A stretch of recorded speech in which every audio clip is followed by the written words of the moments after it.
So today we're going to explore the binomial theorem. This, I know, looks intimidating.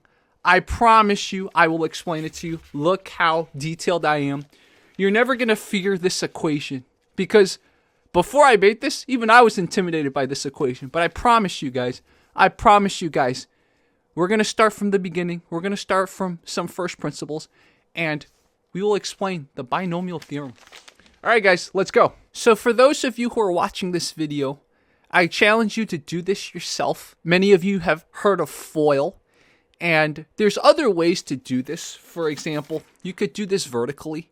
So what I'm showing you is what happens if you know this and you decide to multiply it by another x plus 1. So here, you can do it vertically, kind of like how you do regular long multiplication. If you want to do it again, right, this is how you get these numbers. I challenge you guys to do it yourself, just to practice. Obviously, you can FOIL, but if you haven't seen my video explaining FOIL, please watch it. That'll enlighten you as to how we get this stuff. If you notice the power, when you expand it, you end up with one more unit than the power. So for example, in this one, you get an x squared, you get an x, and then you get a constant. This one, you get an x to the third, you get an x squared, you get an x, aka x to the first, and then you get a constant, aka x to the 0th, right? Anything to the 0th power is 1. That's the first thing to notice, is that whichever power you're expanding this binomial, you'll get one more unit than the power. So if it's 3, you'll get 4 things, 4 units, 4 digits, whatever you call it. Let's do another example. I just did x plus 2 this time. Look what happens when we expand out x plus 2. Not only do you get one more unit than the power, notice the powers go down, right? And this is how we were always taught to write it. And this is where it pays off, because how we were always taught to write the highest power first, then the second highest power, etc., that's going to factor into that final equation we're going to get. Okay, so x powers, it goes down. We're going to write it in its generic form, because it doesn't have to be x plus something or x minus something. It could be 2x plus something, 2x plus y. So in its generic form, we're going to expand it. You could FOIL it. You could find any other way. In fact, I do not recommend you doing it like you do long multiplication. It gets really messy.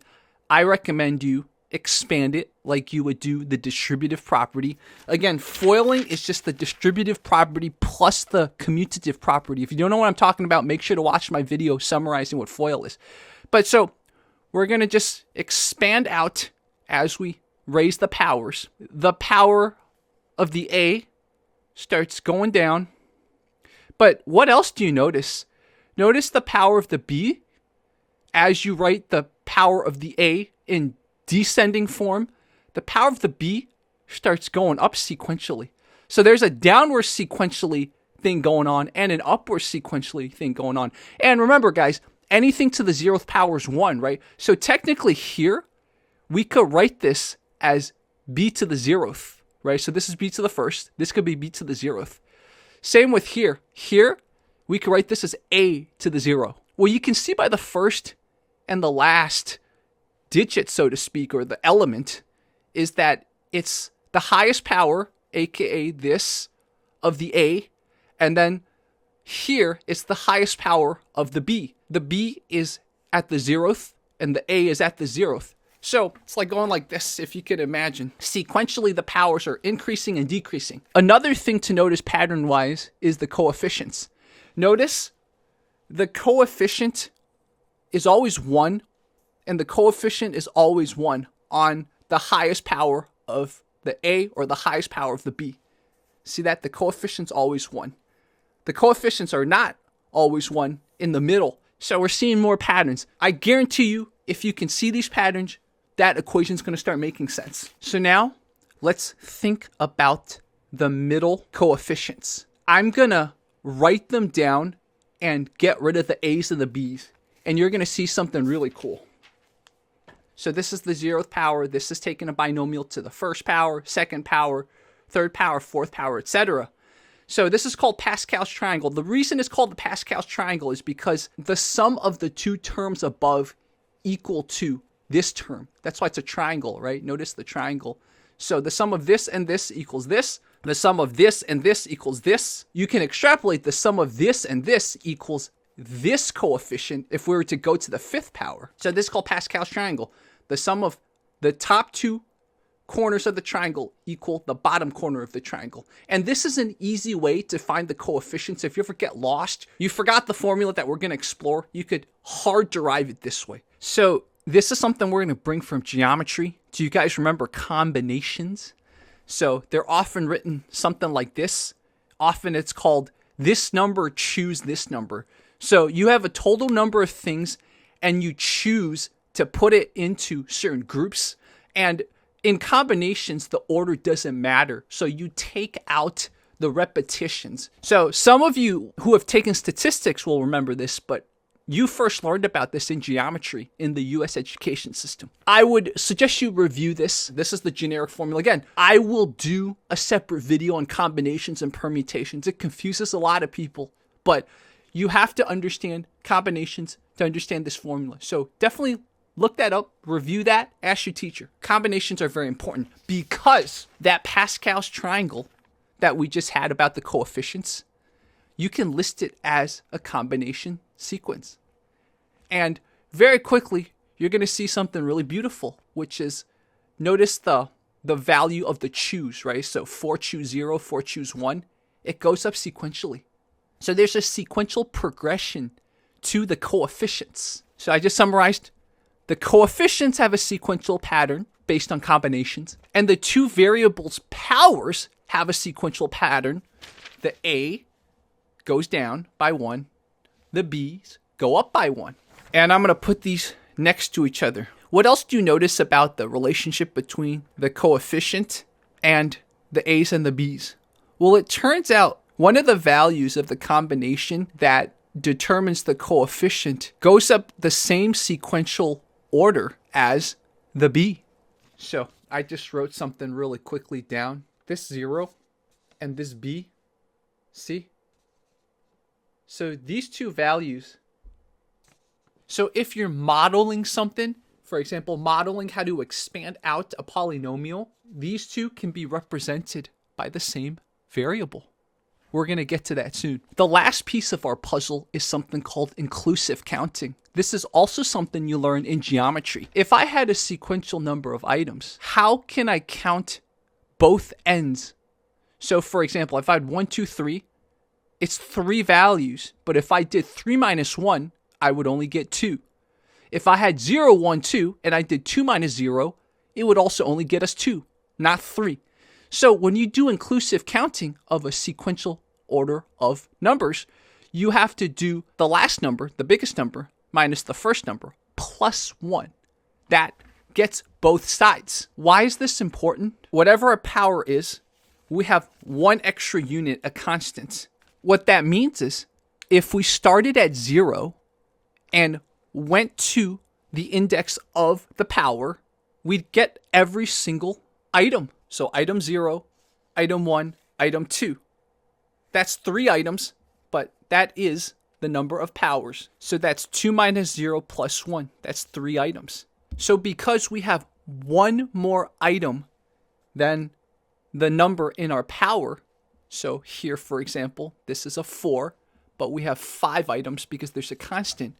We can start it at 0 and end it at the index 4. So that's 0, 1, 2, 3, 4. Notice 5 items. So now you have all the basics to break down this equation. Let's break this down. Sigma means sum, okay? Because again, you're expanding the polynomial. You're adding every single element in it. What did we just learn? This is, again, you can write this one of two ways, right?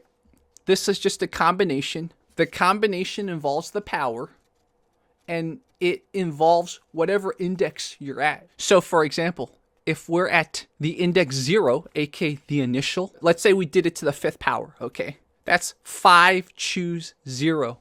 If you were to choose 5 things 0 times, what would it be? It would be 1. There's one way to choose nothing, which is an empty set. We're at the power 5, so 5 minus 0 is a to the 5th. This is 0, right? So this is 1. So the first digit in a plus b to the fifth would be a to the fifth. And so you can use this now to not only summarize binomial expanded to the nth power, you can also use this to find an element. For example, let's say we're at the fifth power again. Your masochistic teacher or whoever designed the exam said, by the way, can you find me what the fourth element is? So we can apply this equation. At what index, guys, is the fourth element? This is the only tricky part. Because remember, if we expand this to the fifth power, we have 6 items, right? We have 6 items. We have the fifth power, the fourth power, the third power, second power, the first power, and of course a constant. The fourth item would actually be k equals 3. Because k equals 0 is the fifth power. K equals 1 is the fourth power. K equals 2 is the third power. K equals 3 is the second power for the A. So that's the one tricky part. Because we're starting at 0, we're starting initially with the K, the index at 0, and we're counting inclusively because there are 6 items when you expand it, not 5. Your fourth item would be K equals 3. This is probably the only tricky part you have to know. As long as you remember that we start at 0, and you remember that it has one more item than the power that you raise it to, you'll be able to count. Worst comes to worst, just use your fingers. Your textbooks, your teachers might change around some of these variables, but usually it's K. That's why I wrote it here. But I had another textbook that wrote this as an R. That's why I wrote the top one as an R. Think about the pattern we explored. One of the powers keeps going down. The other power keeps going up. There's also a combination that determines the coefficient. And you start it at index 0 and you end it at index of the power. A final thing to notice, because of the commutative property, when it's addition, when it's multiplication, you can switch the order of what you do the operations. Notice the unique symmetry here. Both the A and the B's have a 0, a 1, a 2, a 3 power to the number of the power. They have every power. And again, remember, you see the symmetry in the coefficients? So basically what I'm saying is you could totally write the B first. What that means is I could totally write the equation this way. I'm just going to start with the B's at the highest power and the A's at the lowest power. And the reason why starting it at index 0 is so powerful is that if you start taking computer science, you start looking at how computers index, how computers do lists. Usually the first item is at 0. So this will help you with computer science. Of course, guys, for those of you who wonder, what else can you use this for? This is essential for calculus.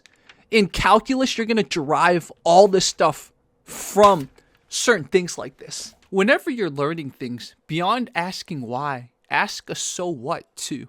I hope to impart that onto you.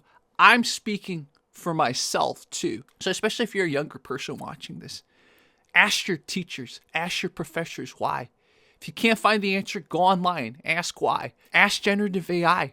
Ask me if you want. I even encourage you, message experts, ask them the why. There's such a disconnect between not just the lower levels of math to the higher levels of math, but also the higher levels of math and the other disciplines. For example, Algebra 2, which is what we're reviewing right now.